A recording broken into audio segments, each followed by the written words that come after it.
So ayan guys, natanggal na natin yung tangke. Ayan. So ito siya, ayan, naka-stock airbox. Ayan yung, ito yung papalitan natin, yung ignition coil. So ayan, bago linis yung throttle body. Ayan, yung injector, bagong FI cleaning. Tapos yan, actually maganda yung wiring niya, malinis. Ayan, kita nyo naman. So ayan, install na muna natin to. Then, update ko kayo mamaya. Ito na siya guys, Mutaru. Ayan, install na natin siya. So ayan, parehas lang yan siya. Ayan o, same na same. So tara, install na natin siya. So ayan guys, natanggal na natin yung luma. Ayan o, medyo luma na rin pala talaga yung itsura nito ignition coil. Lipat na lang natin yung spark plug cap. Ayan. So ayan, kinabit na natin yung bago. Ayan.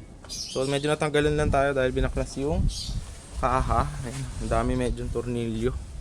So ayan o, ayan. Ito siya. Ayan yung spark plug. Ayan. So tara, palitan na natin. Then, start natin siya kung goods. Alright. So ayan guys, nakabit na natin yung bagyo nating ignition coil.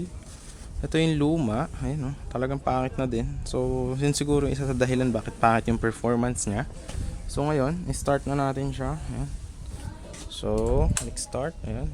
Nilipat ko na yung spark plug cap. Ayan. Kita nyo ba? Ayun, nilipat ko na dun sa bago. So, one push start. Ayan na. So, goods. Ayan, tunog guys.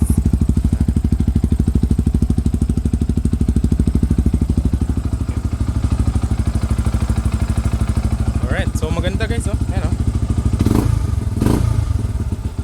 Okay naman. Alright, so yun.